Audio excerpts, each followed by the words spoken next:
Magyana Omagyanatimirandasya Gyananjala Shalakaya Chakshuru Unmilidam Yena Tasmai Shri Guruve Namaha Shri Chaitanya Manobishtam Stapitam Yena Bhutale Svayam Rupam Kadamayam Dadanti Sva Padantikam Vandeham Shri Guru Shri Yuta Parakamalam Shri Guru Vaishnavam Scha Shri Rupam Sagajatam Sahagana Raguna Vitam Tam Sajivam Sadvaitam Savadutam Parijanam Saitam Krishna Chaitanya Devam Shri Radha Krishna Padan Sahagana Lalitam Shri Vitam Kampitam Scha Hey Krishna Karuna Sindhu Dinabandhu Jagatpate Gopesha Gopika Kanta Radha Kanta Namastute Tap Tap Kanchana Gourange Radhe Vrinda Vanishvare Vrisabhanu Sutudevi Pranamari Hare Priya Vancha Kalpa Trupiyascha Kripa Sindhu Bahevacha Paritanam Pavanebhyo Vaishnavibhyo Namo Namaha Nama Om Vishnu Padaya Krishna Prashtaya Bhutale Srimate Bhaktivedanta Swamini Iti Namine Namaste Sarasvati Devi Gauravani Pracharine Nirvishesha Shunyavadi Praschatade Shatarine Jaya Shri Krishna Chaitanya Prabhu Nityananda Shri Advaita Gadadara Shri Vasadi Gaura Bhakta Vrinda Hare Krishna Krishna Krishna Hare Hare Hare Rama Rama Rama Hare Hare. Haribol. Thank you so much, Prabhu. Haribol, Prabhu. Thank you, Prabhu. Okay, so today we read the second chapter of Krishna book. Haribol. Chapter 2. Prayers by the demigods for Lord Krishna in the womb.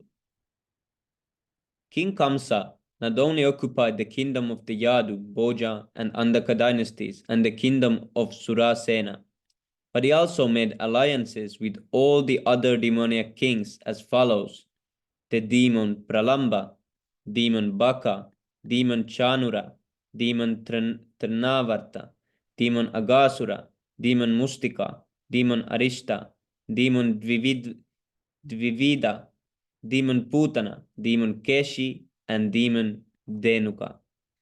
At that time, Jarasandha was the king of Magadha province, known at present as Bihar state. Thus, by his diplomatic policy, Kamsa consolidated the most powerful kingdom of his time under the protection of Jarasandha. He made further alliances with such kings as Banasura and Balmasura until he was the strongest.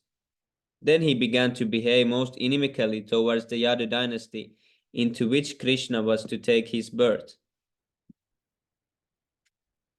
Being harassed by Kamsa, the kings of the Yadu, Bhoja, and Andaka dynasties began to take shelter in different states, such as the state of the Kurus, the state of the Panchalas, and the states known as Kekaya, Shalva, Vidarbha, Nishada, Videha, and Koshala. Kamsa broke the solidarity of the Yadu kingdom as well as the Bhoja and Andaka. He made his position the most solid within the vast tract of land known at that time as Bharatavarsha. When King Kamsa killed the 6 babies of Devaki and Vasudeva, one after another, many friends and relatives of Kamsa approached him and requested him to discontinue these heinous activities.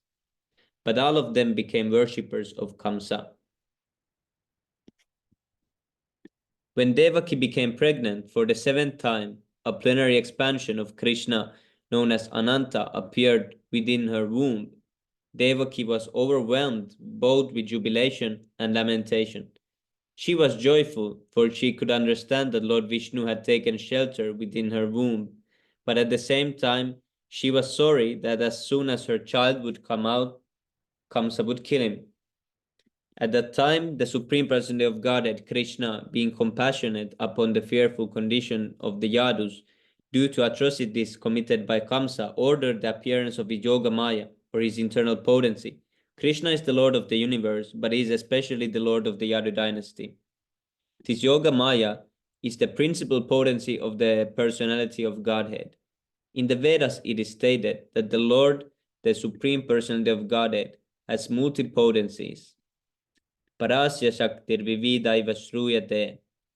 All the different potencies are acting externally and internally, and Yoga Maya is the chief of all potencies. He ordered the appearance of Yoga Maya in the land of Rajabhumi in Vrindavan, which is always decorated and full with beautiful cows. In Vrindavan, Rohini, one of the wives of Vasudeva, was residing at the house of King Nanda and Queen Yashoda. Not only Rohini, but many others in the Yadu dynasty were scattered all over the country due to their fear of the atrocities of Kamsa. Some of them were even living in the caves of the mountains. The Lord thus informed Yogamaya, under the imprisonment of Kamsa and Devaki and Vasudeva, and at the present moment, my plenary expansion Shesha is within the womb of Devaki. You can arrange the transfer of Shesha from the womb of Devaki to the womb of Rohini. After this arrangement, I am personally going to appear in the womb of Devaki with my full potencies. Then I shall appear as the son of Devaki and Vasudeva, and you shall appear as the daughter of Nanda and Yashoda in Vrindavan.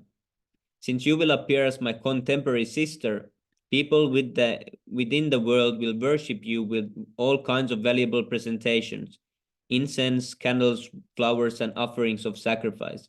You shall quickly satisfy their desires for sense gratification.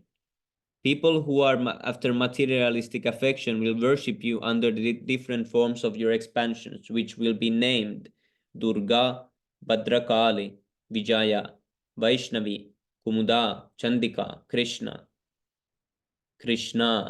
Madhavi, Kanyaka, Maya, Narayani, Ishani, Sharada, and Ambika. Krishna and Yoga Maya appeared as brother and sister. The Supreme Powerful and the Supreme Power. Although there is no clear distinction between the powerful and the power, power is always subordinate to the powerful. Those who are materialistic are worshippers of the power, but those who are transcendentalists are worshippers of the powerful. Krishna is the supreme powerful, and Durga is the supreme power within the material world. Actually, people in the Vedic culture worship both the powerful and the power. There are many hundreds of thousands of temples of Vishnu and Devi, and sometimes they are worshipped simultaneously. The worshipper of the power, Durga, or the external energy of Krishna, may achieve all kinds of material success very easily, but anyone who wants to be elevated transcendentally must engage in worshipping the powerful in Krishna consciousness. The Lord also declared to Yogamaya that his plenary expansion, Ananta Sesha, was within the womb of Devaki. On account of being forcibly attracted to the womb of Rohini, he would be known as Sankarshana and would be the source of all spiritual power of Bala, by which one could be able to attain the highest bliss of life, which is called Ramana. Therefore, the plenary portion, Ananta, would be known after his appearance either as Sankarshana or Balaram. In the Upanishads, it is stated, Nayam Atma Balahinen Labhya. The purport is that one cannot attain the supreme or any form of self-realization without being sufficiently favored by Balaram. Bala does not mean physical strength. No one can attain spiritual perfection by physical strength. One must have the spiritual strength which is infused by Balaram or Sankarshana. Ananta or Shesha is the power which sustains all the planets in their different positions. So this is gravity. Materially, the sustaining power is known as the love of gravitation. But actually, it is the display of the potency of Sankarshana. Balaram or Sankarshana is spiritual power or the original spiritual master. Therefore, Lord Nityananda Prabhu, who is also the incarnation of Balaram, is the original spiritual master, and the spiritual master is the representative of Balaram, the supreme personality of Godhead, who supplies spiritual strength. In the Chaitanya Charitamrita, it is confirmed that the spiritual master is the manifestation of the mercy of Krishna. When Yogamaya was thus ordered by the Supreme Personality of Godhead, she circumambulated the Lord and then appeared within this material world according to his order. When a supreme powerful person of Godhead transferred Lord Shesha from the womb of Devaki to the womb of Rohini, both of them were under the spell of Yogamaya, which is also called Yoga Nidra. When this was done, people understood that Devaki's seventh pregnancy was a miscarriage. Thus, although Balaram appeared as the son of Devaki, he was transferred to the womb of Rohini to appear as her son.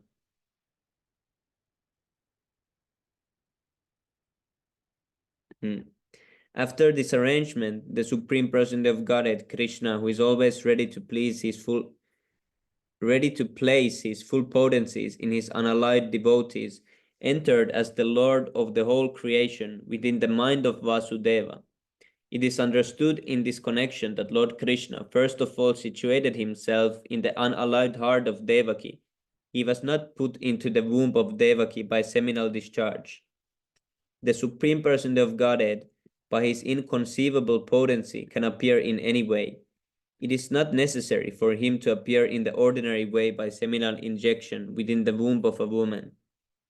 When Vasudeva was sustaining the form of the Supreme Person of Godhead within his heart, he appeared just like the glowing sun, whose shining rays are always unbearable and scorching to the common man. The form of the Lord situated in the pure and unalloyed heart of Vasudeva is not different from the original form of Krishna. The appearance of the form of Krishna anywhere and specifically within the heart is called Dhamma. Dhamma does not refer to Krishna's form, but his name, his form, his quality. Dhamma does not only refer to Krishna's form, but his name, his form, his quality, and his paramphilia. Everything becomes manifest simultaneously. Thus, the eternal form of the Supreme Person of Godhead with full potencies was transferred from the mind of Vasudeva to the mind of Devaki, exactly as the setting sun's rays are transferred to the full moon rising in the east.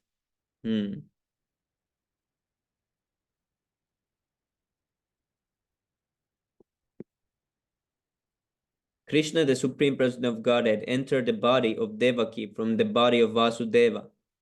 He was beyond the condition of the ordinary living entity. When Krishna is there, it is to be understood that all his plenary expansions, such as Narayana and incarnations like Lord Nrsimha, Varaha, etc., are with him, and they are not subject to the conditions of material existence. In this way, Devaki became the residence of the Supreme Person of Godhead, who is one without a second and the cause of all creation. Devaki became the residence of the Absolute Truth, but because she was within the house of Kamsa, she looked just like a suppressed fire or like a misused education. When fire is covered by the walls of a pod or is kept in a jug, the illuminating rays of the fire cannot be very much appreciated. Similarly, misused knowledge, which does not benefit the people in general, is not very much appreciated.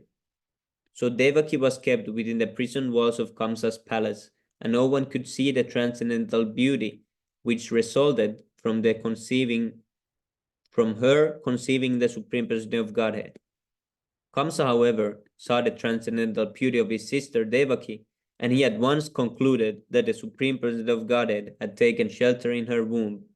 She had never looked so wonderfully beautiful. Never before looked so wonderfully beautiful. He could distinctly understand that there was something wonderful within the womb of Devaki. In this way, Kamsa became perturbed.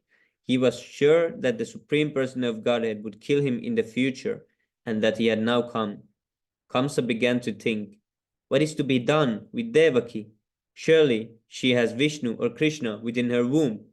So it is certain that Krishna had come to execute the mission of the demigods, and even if I immediately kill Devaki, his mission cannot be frustrated.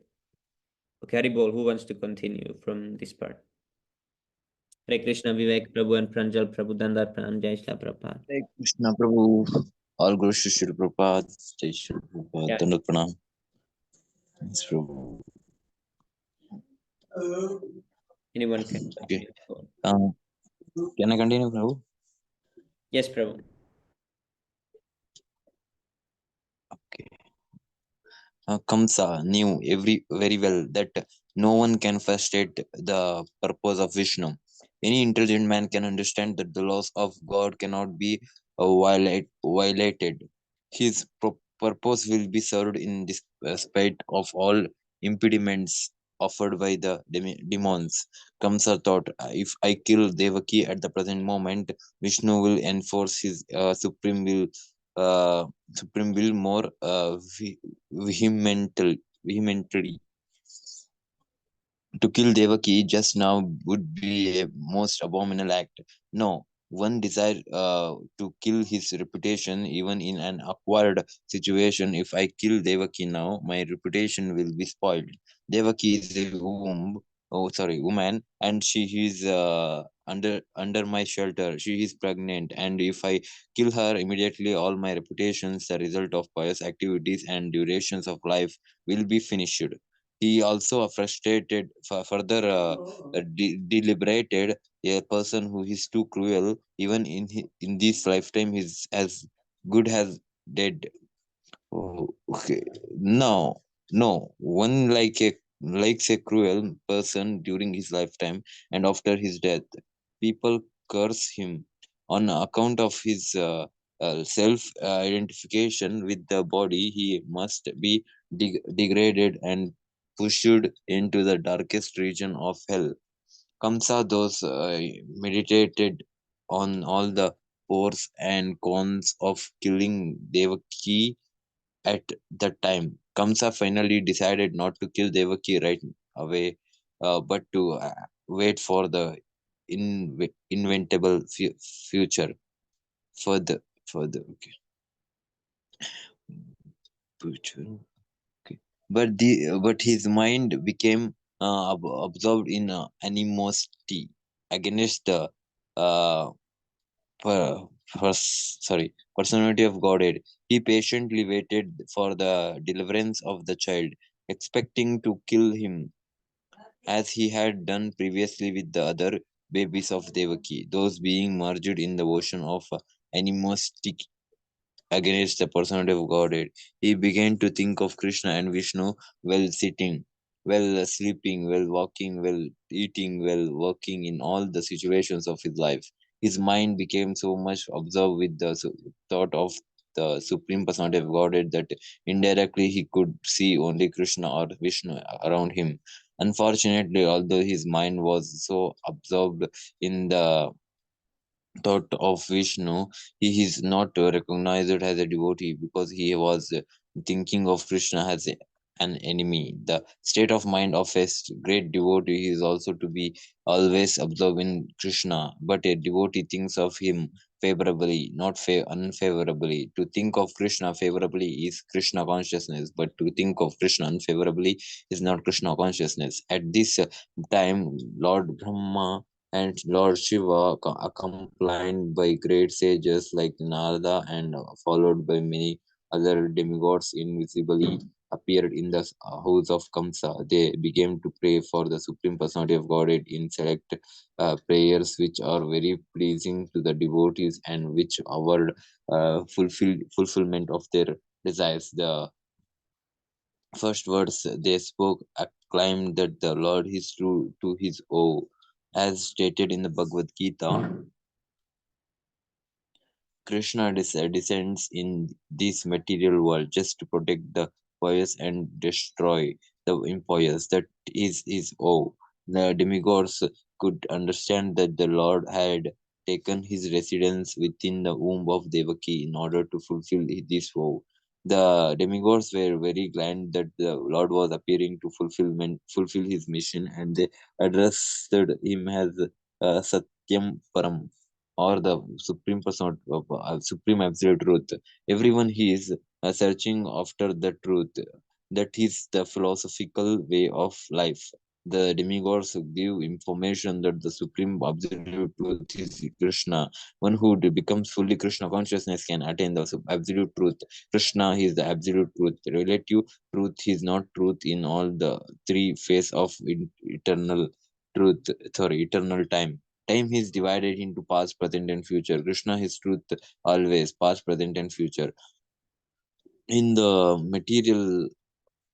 material world, everything is being controlled by supreme time in the course of past, present, and future. But before the creation, Krishna was existing, and when there is creation, everything is resetting in Krishna. And when this creation is finished, Krishna will remain. Therefore, he is absolute truth in all circumstances. If there is any truth within this material world, it emanates from supreme truth, with Krishna. If there is any appliances within this material world, the cause of the appliances is Krishna. If there is any reputation within this material world, the cause of reputation is Krishna. If there is any strength within this material world, the cause of such strength is Krishna. If there is any wisdom and education within this material world, the cause of wisdom and education is Krishna. Therefore, Krishna is the source of all relative truths. This material world is composed of five principal elements: earth, water, fire, and ether. Fire, air, and ether. And all such elements are emanations from Krishna. Emanation from Krishna. The material scientists accept these primary five elements as the cause of material manifestation, but the elements in their gross and subtle states are produced by Krishna. The living entities who are working within this material world are also products of his marginal potency. In the seventh chapter of the Bhagavad Gita, it is clearly stated that the whole manifestation is a combination of two kinds of energies of Krishna: the superior energy and inferior energy. The living entities are the superior energy, and the dead material elements are his inferior energy. In its dormant stage, everything remains in Krishna. The demigods continued to offer their respectful prayers unto the supreme form of the person of Godhead Krishna by an analytical study of the material manifestation. What is this material manifestation? It is just like a tree. A tree stands on the ground. Similarly, the tree of the material manifestation is standing on the ground of material nature. This material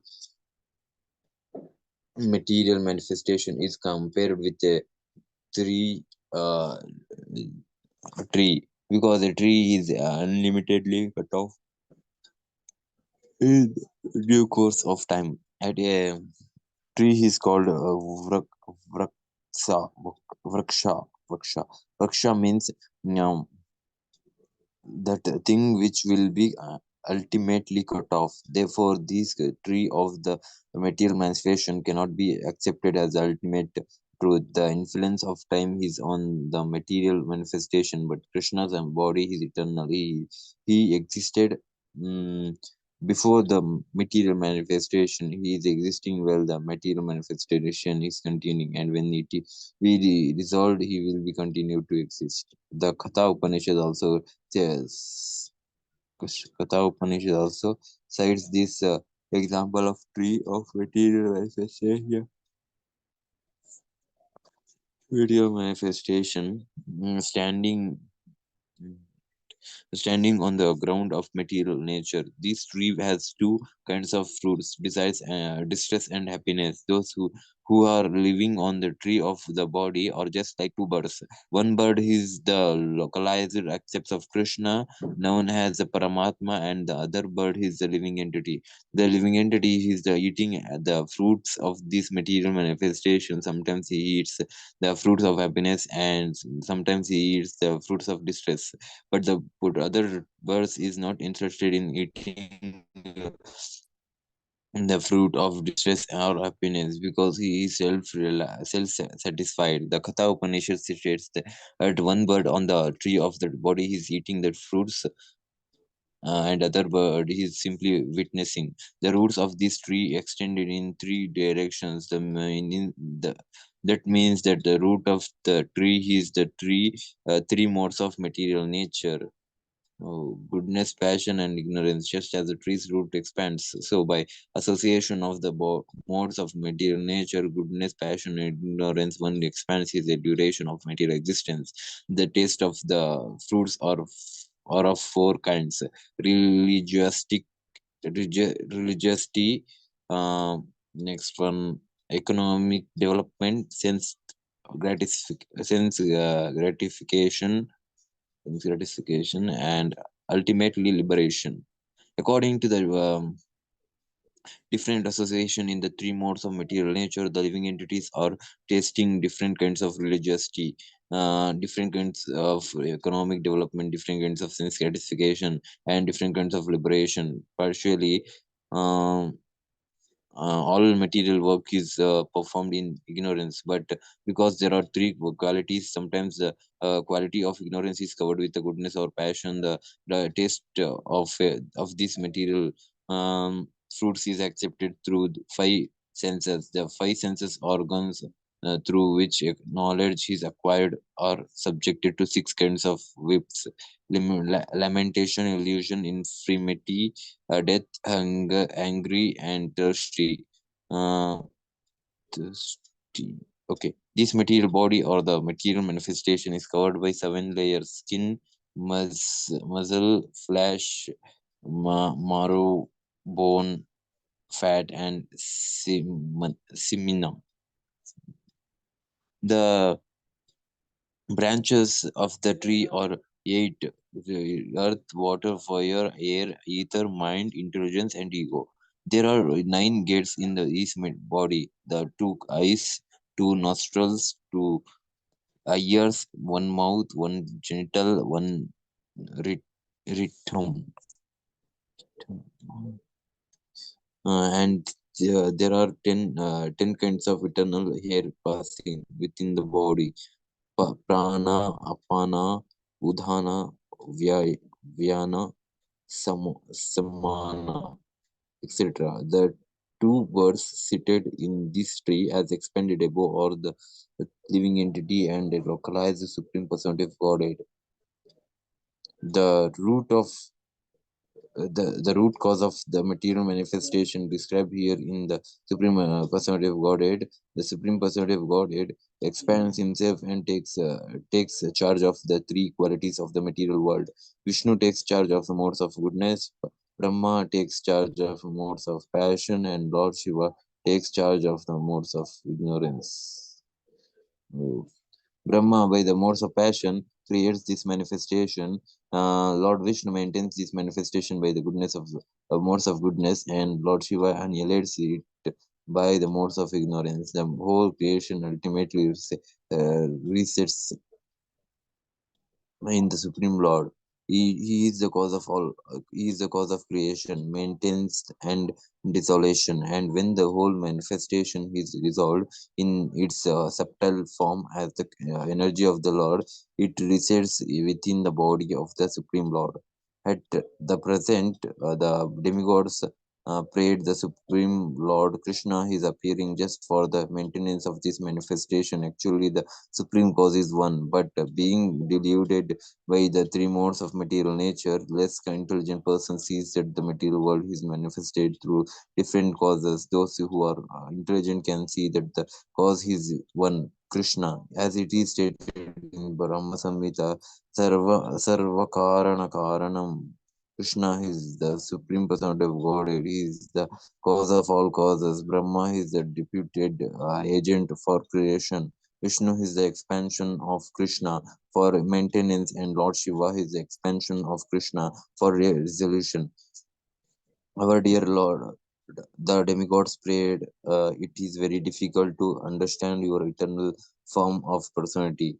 People in general are unable to understand your actual form. Therefore, you are personally descending to exhibit your original eternal form. Some more people can understand the different incarnations of your lordship, but they are puzzled to understand the eternal form of Krishna with two hands moving among human beings exactly like one of them. This eternal form of your worship is ever increasing in transcendental pleasure for the devotees, but for the non-devotees, this form is very dangerous. As stated in the Bhagavad Gita, Krishna is very pleasing to the sadhu. It is said, Pratya sadhunam, Pritrayana sadhunam. But this form is very dangerous for the demons because Krishna also descends to descends to kill the demons. He is therefore simultaneously pleasing to the devotees and dangerous to the demons. Our dear lotus-eyed Lord, you are the cause. You are the source of pure goodness. There, our dear lotus-eyed Lord, you are the source of pure goodness. There are many great sages who simply by samadhi or transiently meditating upon your lotus feet and those being absorbed in your thought have easily transformed the great ocean of essence created by the material nature in Clough's hoof print. The purpose of meditation is to focus the mind upon the personality of God, beginning from beginning from his lotus feet. Who wants to continue, bro? Can continue. Thank you so much, bro. I can, No, Prabhu. I can finish that two line. Simply by meditation on the lotus feet of Lord, cross over this vast ocean of material existence without difficulty. Revolve. Continue.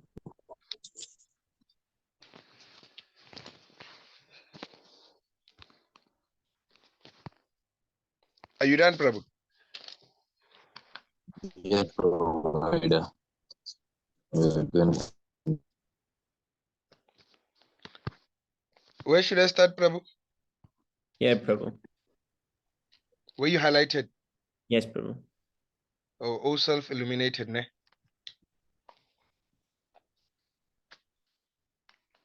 Okay, just give me a second. Let me just.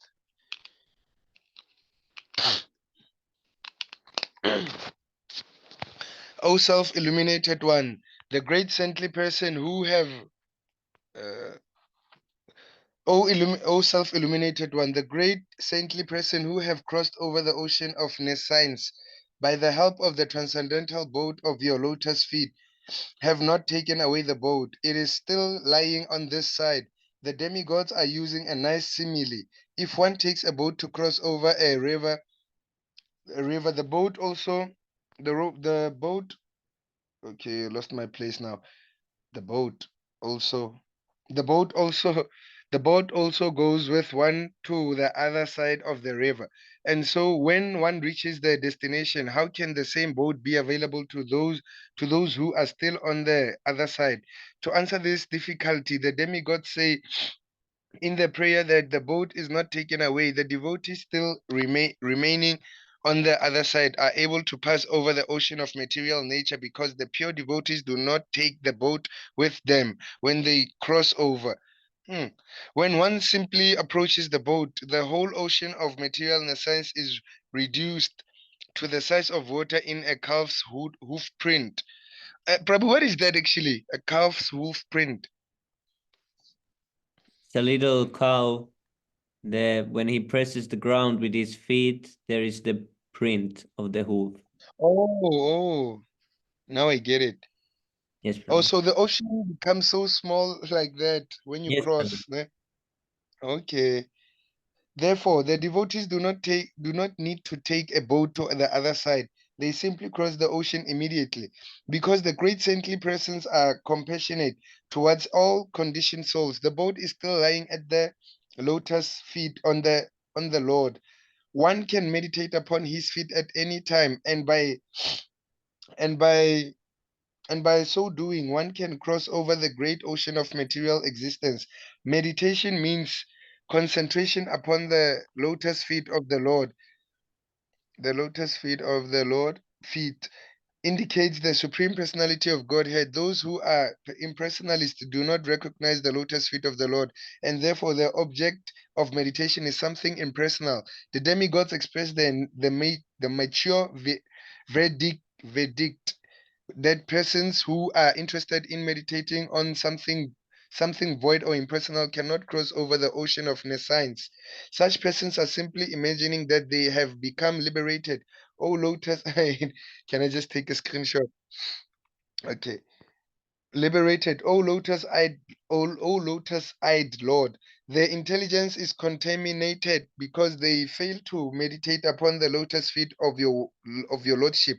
As a result of this neglectful activity, the impersonalists fall down again into the material point of impersonal realization.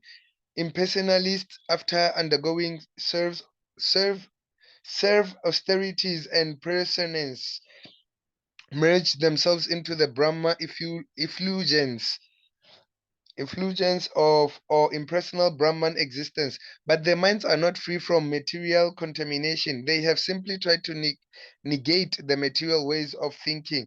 That does not mean that they have become liberated, thus they fall down. In the Bhagavad Gita, it is stated that the impersonalist has to undergo great tribulation in realizing the ultimate goal. And Prabhu was trying to explain to someone who he just meditates out of void, out of nothingness, ultimate goal. At the Yes, beginning of the at the beginning of Srimad Bhagavatam, it is also stated that without devotional service to the Supreme Personality of Godhead, one cannot achieve liberation from the bondage of fruitive activities. The statement of Lord Krishna is there in the Bhagavad Gita, and in the Srimad Bhagavatam, the statement of the great sage Narada is there. And here also the demigods confirm it. Persons who have not taken to devotional service are understood to have understood to have come short of the ultimate purpose of knowledge and are not favored by your grace. The impersonalists simply think that they are liberated, but actually they have no feelings for the personality of Godhead.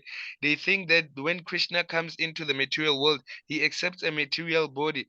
They therefore overlook the transcendental body of Krishna. This is also confirmed in the Bhagavad Gita. Avagyananti mam mudahaha. In spite of all of conquering material lust and rising up to the point of liberation, the impersonalists fall down. If they are engaged just in knowing things for the sake of knowledge and do not take to the devotional service of the Lord, they cannot achieve the desired results. The achievement is the trouble they take, and that is all. It is clearly stated in the Bhagavad Gita that to realize Brahman identification is not all. Brahman identification may help one become joyful without material attachment or detachment, and to achieve the platform of equanimity. But after this stage, one has to take to devotional service. When one takes to devotional service after being elevated to the platform of Brahman realization, he is then admitted into the spiritual kingdom for permanent residency in association with the Supreme Personality of Godhead. That is the result of devotional service. Those who are devotees of the Supreme Personality of Godhead never fall down like the impersonalists. Even if the devotees fall down, they remain affectionately attached to the Lordship. Actually, it was the topic today in the in the question Q&A session. Falling down, how to stop falling down. Did you hear that question, Prabhu? yes, Prabhu. Yes, yes. They can meet all kinds of obstacles on the path of devotional service and freely, without any fear. They can surmount such obstacles because of their surrender. They are certain that Krishna will always protect them, as it is promised by Krishna in the Bhagavad Gita. My devotees are never vanquished. Our dear Lord, you have appeared in your original unalloyed form, the eternal form of goodness, for the welfare of all living entities within this material world, taking advantage of your appearance. All of them can now very easily understand the nature and form of the Supreme Personality of Godhead. Persons who belong to the four divisions of the social order, the Brahmacharyas, the Grahastas, the Varnaprastas, and the Sannyasis, can all take advantage of your appearance. So, Prabhu, I just want to ask, what is a Kshatriya? They said Arjuna was a Kshatriya, something like that. Yes, it's like military man. Like Oh, he's a military man. So how could he have obtained Krishna if he's a military man? his duty is to fight because he's a military man. Oh, dear, Like, dear Lord, like husband. Sorry. ruling the kingdom Oh yeah. Oh, he was ruling the under kingdom. the directions, under the instructions of Brahmanas, Oh, like okay, Prabhu. Brahmacharya. That Yes, Prabhu. Oh, the goddess of fortune is Madhava, ne? Is Lord Krishna like Madhava, the incarnation of Madhava? is true. Oh, dear Lord, husband of the goddess of fortune, devotees who are the dovey, what? Dovey-tailed. Is it dovey-tailed? Dovey-tailed. Okay. Dovey-tailed in your service, do not fall down from the high position like the impersonalist being protected by you. The devotees are able to traverse is it traverse over the head of many of Maya's commanders in chief, who can always put stumbling blocks on the path of liberation. My dear Lord, you appear in your transcendental form for the benefit of the living entity so that they can see you they can see you face to face and offer their worshipful sacrifices by ritualistic performances of the Vedas. Mystic meditation and devotional service are service as recommended in the scriptures. Dear Lord, if you did not appear in your eternal transcendental form, full of bliss and knowledge, which can eradicate all kinds of speculative ignorance about your position, then all people would simply speculate about you according to their respective modes of material nature. The appearance of Krishna is the answer to all imaginative iconography of the Supreme Personality of Godhead. Everyone imagines the form of the Supreme Personality of Godhead according to his mode of material nature. In the Brahma Samhita, it is said that the Lord is the oldest person there. Therefore, a section of religionists imagine that God must be very old, and therefore they depict a form of the Lord like a very old man. But in the same Brahma Samhita, that is contradicted. Although he is the oldest of all living entities, he has his eternal form as a fresh youth. The exact words used in this connection in the Srimad Bhagavatam are Vijanam, Ajanam, Ajanam Bahid, Apa, Aparmajanam, Vijanam means transcendental knowledge of the Supreme Personality. Vijanam is also experienced knowledge. Transcendental knowledge has to be accepted by the descending process of disciplinic succession as Brahma presents the knowledge of Krishna in the Brahma Samhita.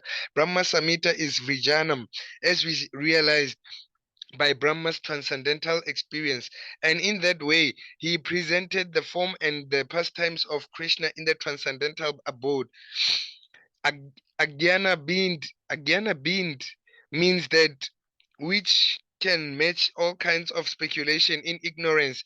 People are imagining the form of the Lord. Sometimes he has no form and sometimes he has form according to their different imaginations, but the presentation of Krishna in the Brahma Samhita is Vijnanam. Vijnanam, okay, experienced knowledge given by Lord Brahma and accepted by Lord Chaitanya.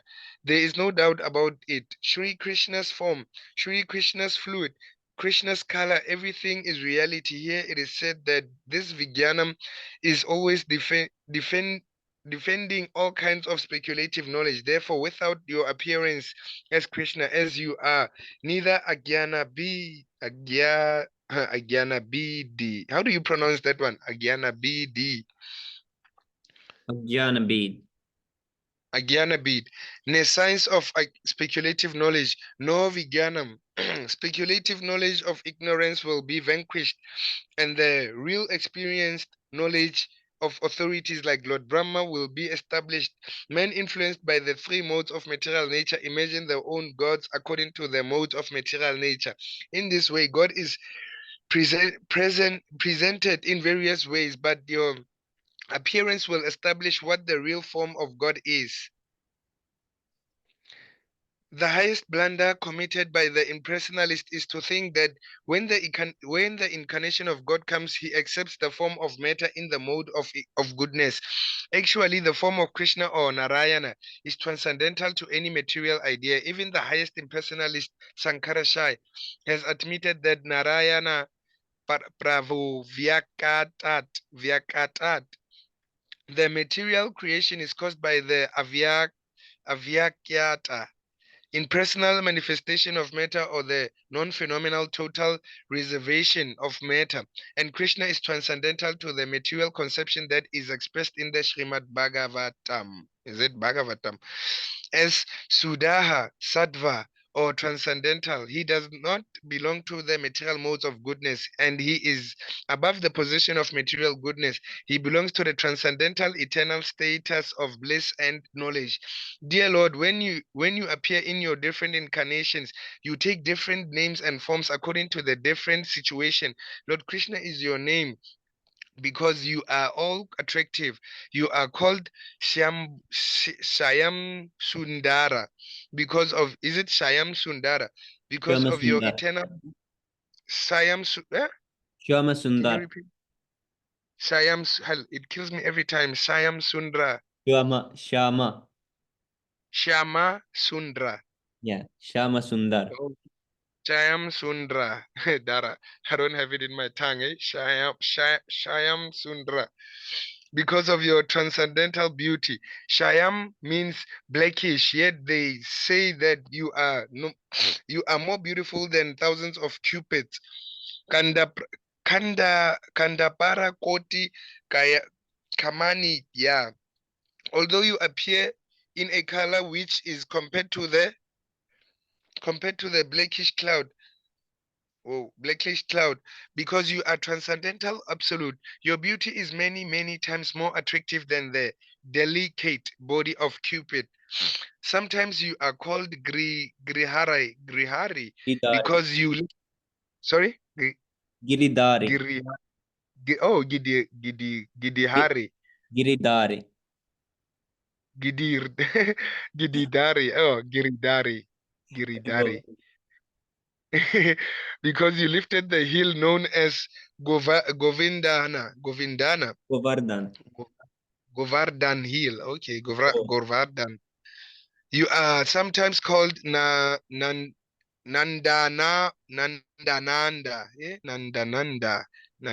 or Vasudev, or oh. Devakinandanam, Devakinanda, because you appear as the son of Maharaj Nanda or Devaki or Vasudeva.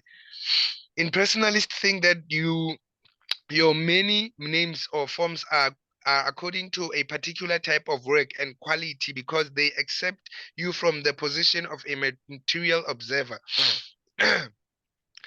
Our dear Lord, the way of understanding is not to study your absolute nature, form, and activities by mental speculation. One must engage himself in devotional service, then one can understand your absolute nature. Trans Absolute nature, transcendental form, name, and quality. Actually, only a person who has a little taste for the service of your lotus feet can understand your transcendental nature of form and quality. Others may go on speculating for millions of years, but it is not possible for them to understand even a single part of your actual position. In other words, the Supreme Personality of Godhead Krishna cannot be understood by the non-devotees because there is a curtain of Yogamaya which covers Krishna's actual features, as confirmed in the Bhagavad Gita. Naham Prakshaya Sarvasya. The Lord says, I am not exposed to anyone and everyone. When Krishna came, he was actually present on the battlefield of Kurukshetra, and everyone saw him. But not everyone could understand that he was the supreme personality of Godhead. Still, everyone who died in his presence attained complete liberation from material bondage and was transferred to the spiritual world. Oh Lord, the impersonalist of or devotees, non-devotees, cannot understand that your name is identical with your form. Since the Lord is absolute, there is no difference between his name and his actual form. In the material world, there is a difference between form and name. The mango fruit is different from the name of the mango. One cannot taste the mango fruit simply by chanting mango, mango, mango. But the devotee who knows that there is no difference between the name and the form of the Lord chants Hare Krishna, Krishna Krishna, Hare Hare, Hare Rama, Rama Rama, Hare Hare, and realize that he is always in Krishna's company. For tomorrow morning, mango.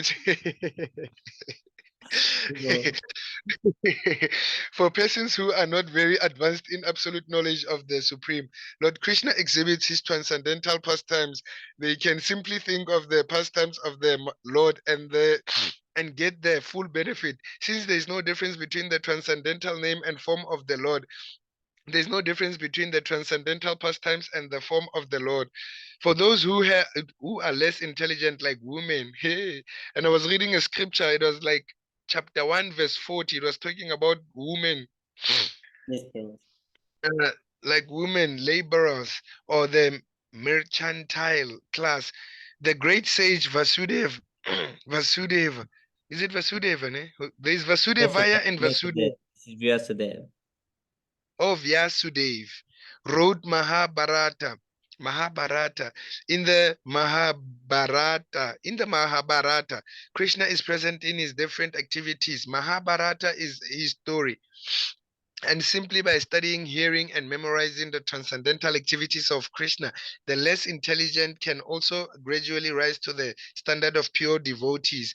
The pure devotees who are always absorbed in the thought of the transcendental lotus feet of Krishna and who are always engaged in devotional service in full Krishna consciousness are never to be considered to be in the material world.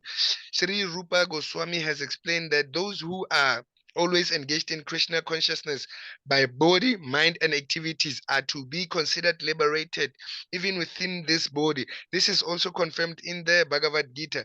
Those who are engaged in devotional service of the Lord have already transcended the material position.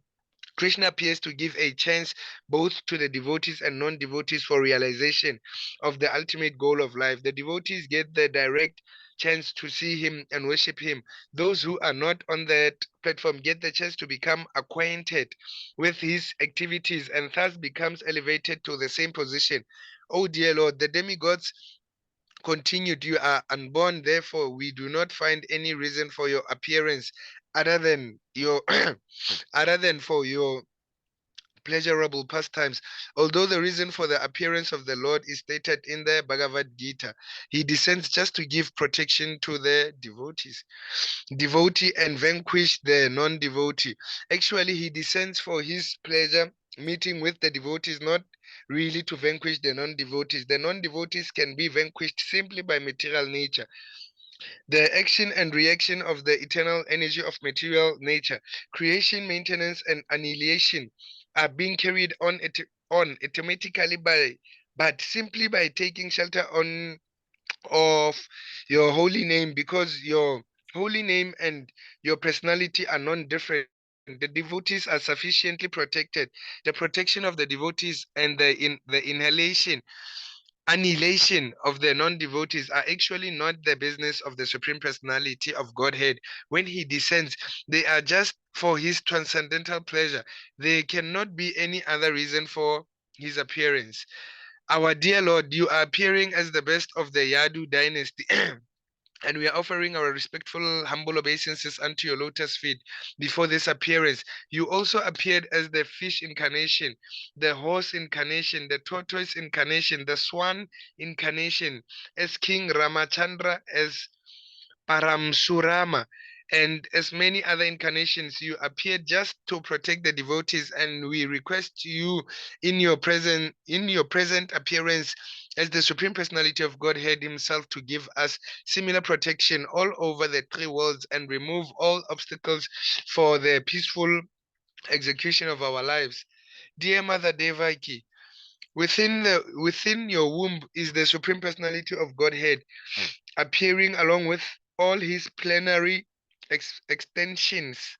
Is it extensions? He is the original personality of Godhead appearing for our welfare.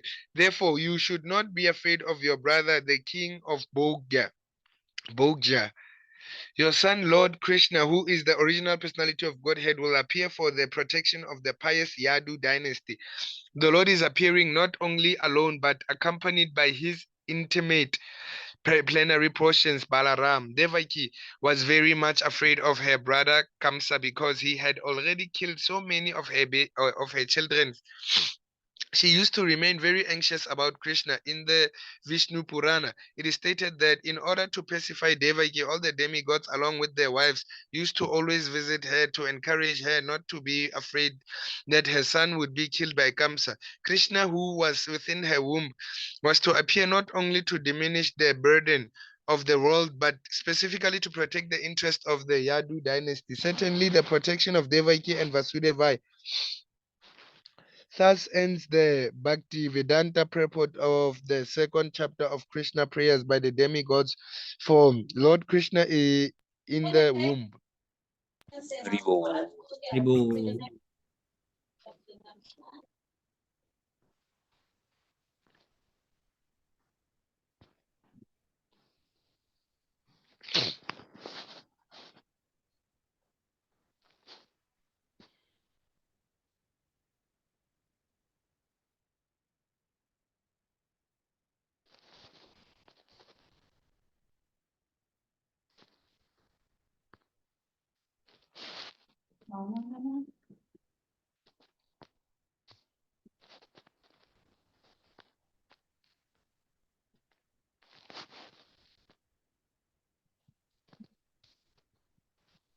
Okay, next one is the birth of Lord Krishna. We continue tomorrow. Okay. What page are we in? 52. Oh, page Oh, 52. no, 22 of, yeah, 22.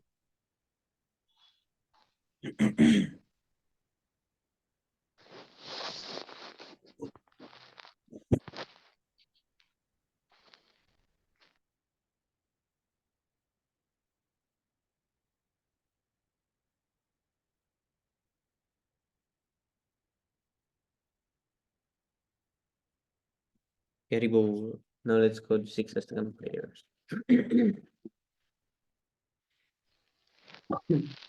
चेतो दर्पणमार्जनं भवमहादावाग्निर्वापनं श्रेयः कैरवचन्द्रिका वितरणं विद्यावादुजीवनम् आनन्दं बुद्धिवर्धनं प्रतिपदं पूर्णामृतस्वादनं सर्वात्मा स्नपनं परं विजयते श्रीकृष्णसङ्कीर्तनम् नाम्नामकारी बहुधा नित्यशरस्तत्रार्पिता नियमिता स्मरणेन कालायेतादृशी तव कृपा भगवन्ममापि दुर्दैवमिदृशमहैजनीननुग्रहा Trinad api suni chena taro api sahishnuna amanina manadena kritanya sada hari.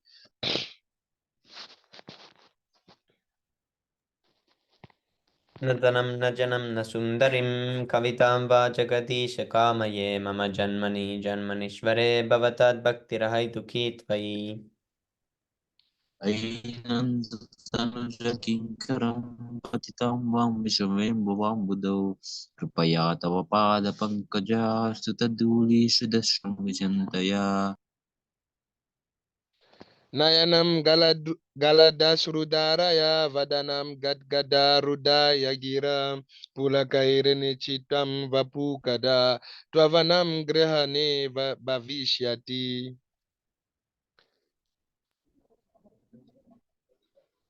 युगायितं निमेषेण चक्षुषा प्राविर्ष्यायितं शून्ययितं जगत् सर्वं गोविन्दविरहेण मे आश्लिष्यवापादरतं पिनष्टमामदृशनान्मर्महतं करोतु वा यथा तथा वा विददातु लम्पटो मत्प्राणनाथस्तु नाथस्तु स एव नापरः. Shri, glory to the Sri Krishna Sankirtan, which cleanses the heart of all the dust accumulated for years and extinguishes the fire of conditional life of repeated birth and death.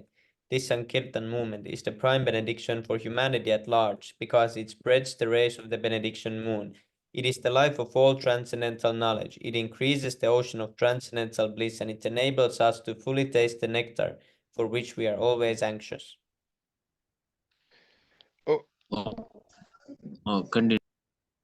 okay. Oh my Lord, your holy name alone can render all benediction to living beings, and thus you have hundreds and millions of names like Krishna and Govinda. In these transcendental names, you have invested all your transcendental energies. There are not even hard and fast rules for chanting these names. Oh my Lord, out of kindness, you enable us to easily approach you by your holy names, but I am so unfortunate that I have no attraction for them.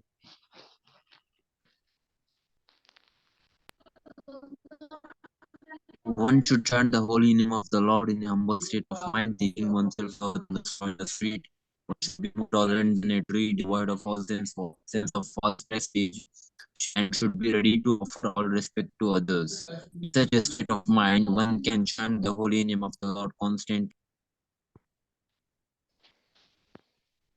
Almighty Lord, I have no desire to accumulate wealth, nor do I desire beautiful women, nor do I want any number of followers. I only want your causeless devotional service, birth after birth. O son of Maharaj Nanda Krishna, I am your eternal savior, yet somehow or other I have fallen into the ocean of birth and death. Please pick me up from this ocean of death and place me as one of the atoms at your lotus feet. Oh my Lord, when will my eyes be diverted with tears of love flowing constantly when I chant your holy name? When will my voice choke up and will the heads of my boys on end at the recitation of your name?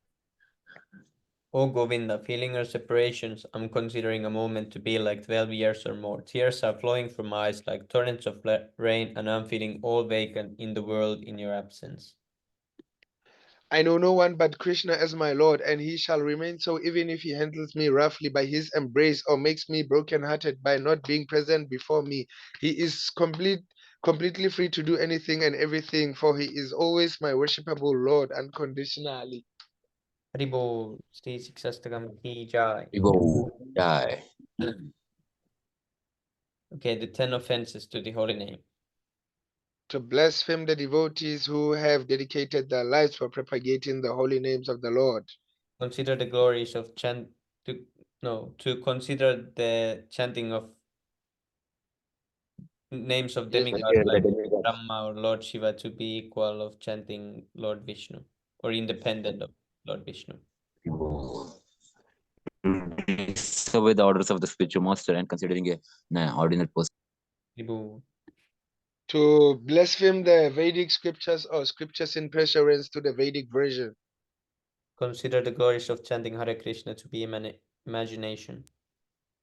Sixth one, to give some mundane interpretation to the holy name of the Lord. The seventh one, to commit sinful activities on the strength of the holy name.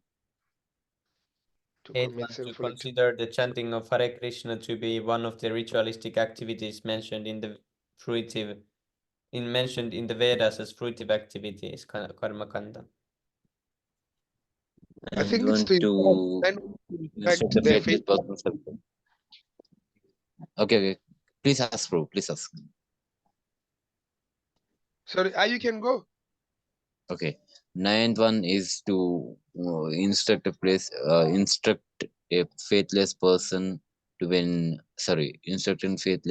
about the glories of Hare Krishna. Rules of chanting Hare Krishna. Holy name. And then I Okay. think mine is ritualistic. I just know the key words. To think that it's a ritualistic what activity. Do not have complete faith in chanting of the holy name and to maintain material attachments even after understanding so many instructions on this matter. It is also an offense to be inattentive while chanting. Every devotee who claims to be Vaishnava must guard against these offenses in order to quickly achieve the desired success. Krishna Prema. Panchakalpatarubhyascha eva